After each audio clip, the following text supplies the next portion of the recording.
Have you ever wondered about the law of karma and how it really works? We will be diving into that in this third lesson of the Raj Yoga Foundation course today on the Spiritual American.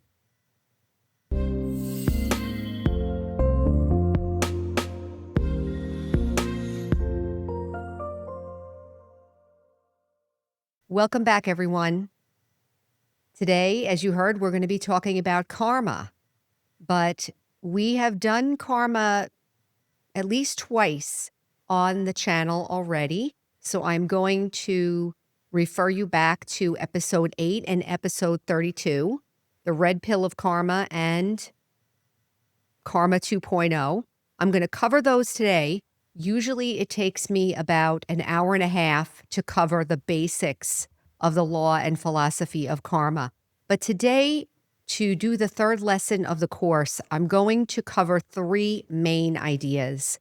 And it's going to be quick, but like I said, please go back and review those other videos to get more depth of understanding. The first point is the red pill of karma. Normally, when people talk about karma, they talk about maybe negative things and negative outcomes for people, like you did something to me, you're going to get karma back for that, and so forth. The first point about karma is that karma is a machinery. It's not about right and wrong or punishment or getting back. It's a machinery. Whatever energy and action and thoughts and attitudes I generate that go out into the world, I'm going to get them back in exactly the same quality and quantity that I created them. It's a law, like gravity. So it's not really a punishment.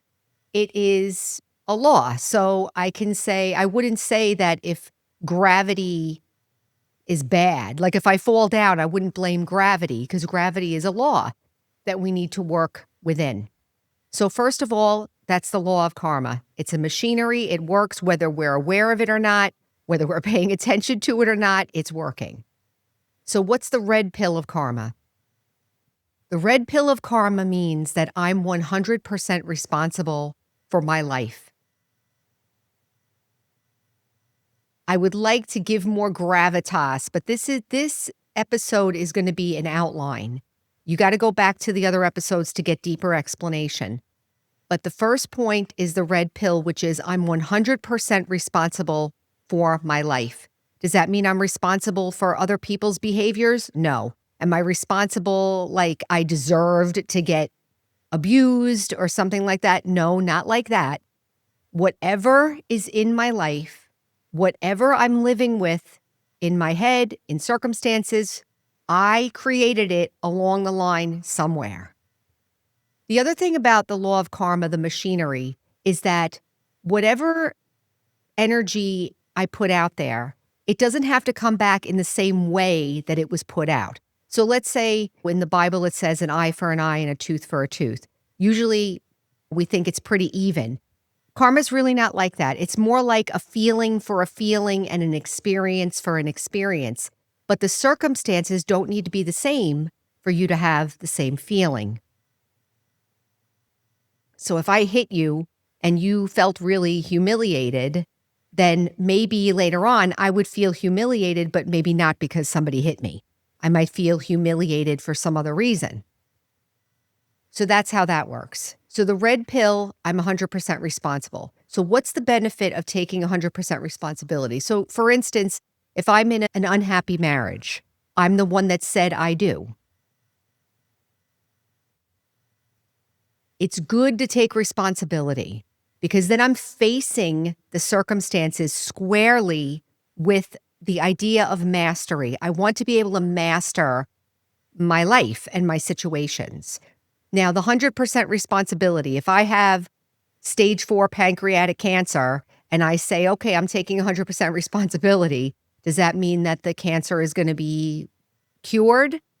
Maybe not. But I would say that if you take this red pill and you say, I'm going to be 100% responsible for myself, my life, my feelings, my attitudes, my behaviors, and so forth, that you're going to be able to change some aspect of your experience, for sure. So that's the first point.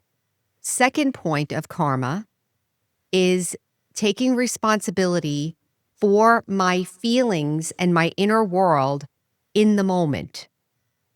So what does that mean? We had a student one time who was taking the class, and she took the karma class, and she was having a fight with her husband. Normal for her. She was having a fight with her husband. And in the middle of the fight, she realized, like she saw that she was the one that started the fight. She really noticed it for herself. And in the middle of the fight, she stopped and said, you know what? I'm really sorry. I did this. I started this. And I apologize. Her husband was shocked. So what was happening in that moment?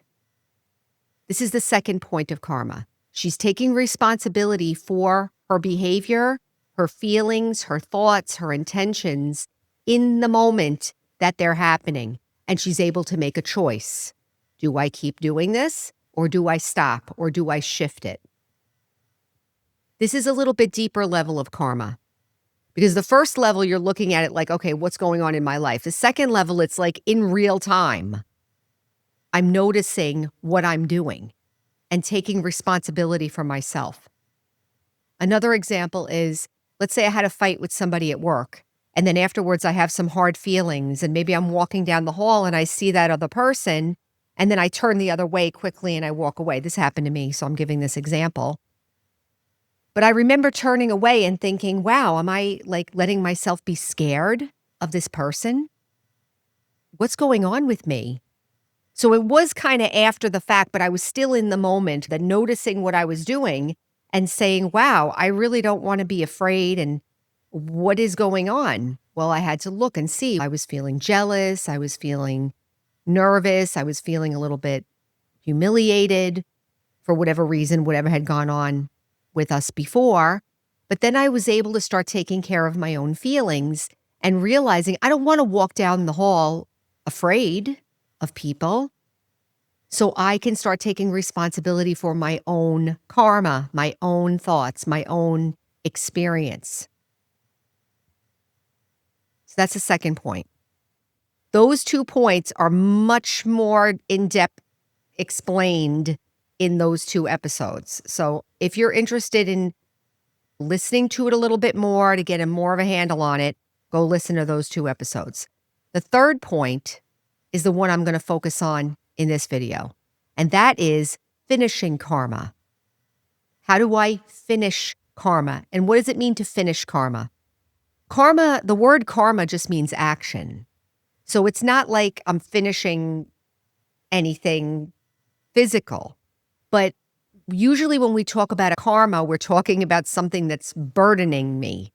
Like, let's say I'm in a bad relationship, I break up with the one person, and then I end up being in another relationship with a different person, same type of relationship. So I'm perpetuating the karma, I'm perpetuating the feelings and the attitudes and the thoughts and the experiences in the next relationship. That's what I want to finish. I don't want to bring that forward anymore. So how do I finish these things? And by the way, karma is not only negative, karma can also be positive, meaning that karma also is a good thing. If you have wealth, that's also your karma. If you have health, that's also your karma. If you have a good job or good relationships, that's also your karma. So again, we're focusing on the negative because that's the one we really want to transform, but I'm sure we enjoy all our positive karma aspects, each of us. So when we're talking about finishing, I've noticed that there are certain areas of my life that I don't want to continue. How do I finish them? How do I finish those patterns? Well, I need to watch them, first of all. And one thing I wanted to say here is that we have to get part 2, the second one, where I'm watching it in real time and being able to shift my attitude or shift my energy or shift my behavior in real time. That's the practice that's going to shift the karma and finish it.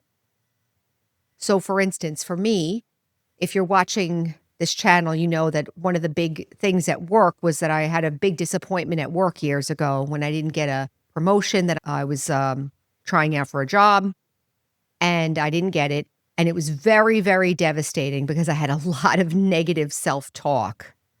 Had nothing to do with the job necessarily. One job shouldn't necessarily make somebody feel devastated for 5 years, but for me, I had a lot of negative self-talk.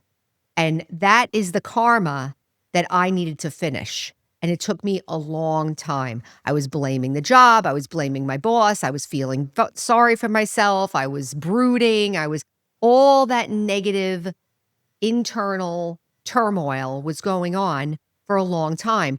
What helped me to get over that was to watch it, was to do meditation, was to try to work through each of those feelings and try to transform them. Is it true that I'm no good? No. Is it true that they hate me? No. Is it true? Like, I really had to, little by little, work through to gain my strength. It took a while. That was a heavy one. There are lighter ones that maybe won't take too much time. But one thing I can tell you is there are two ways of knowing if the karma is finished. One way of knowing is your mind becomes very quiet about it. So if something changes, like with this situation at work, after the 5 years of working through, my mind became very quiet about work, about those aspects of work and those people. It didn't bother me anymore. And the second thing that you know that the karma is finished is that the situation usually changes. In this case, I got a different job. So it kind of worked out. I spent my time dealing with that shift, and then another job became available, which I'm still in, and I'm very happy in that job. So it worked out great. One is that your mind is quiet. The second is that the situation may shift, and that means that you're kind of finished with that. Or the third way, actually there's three. The third way is that in the moment, there is something that I like to call a sweet spot. The sweet spot of karma. And the sweet spot of karma means that there is an action that I can do in any moment that's going to be the right action for me and simultaneously the right action for everyone else.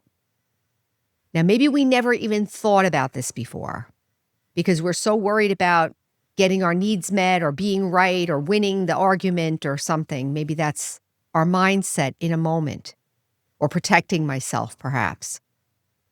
But there is a way and there is a sweet spot where the action that you're going to do and the attitude that you have is the right one for you and for everyone else. And I'll share an example of this. I was in my office at work, and I had 3 of the nurses at work, and we were meditating at lunchtime. And one of the clerks came in to the office and started making a lot of noise, and it was very, you could say, disruptive based on the lights were low and the music was playing and we were all meditating. But she came busting in and saying, I was doing all this work with this patient, and she was complaining and very loud and very animated. And so in the moment, I had to decide what to do. And I was aware of 2 things. One thing I was aware of was that the students were watching me to see what I was going to do. Second thing was, I knew that I didn't know what to do. I knew that by saying like, oh, you're disrupting, could you come back later? I knew that wasn't the right thing to do. So I didn't really know what to do. So I went silent. I used the power of silence. And in the power of silence, I just went silent and I just listened. And as I was listening, subtly I could hear what she wanted. And what she wanted was to be validated. So whatever her behavior was and whatever the circumstances were, she wanted to be validated. And when I heard that, it was very subtle. I said, I am so happy that you came in here. You did such a great job. Thank you for telling me that. Wow, you really went above and beyond. Thank you so much for coming in and letting me know." And she said, "Okay, bye."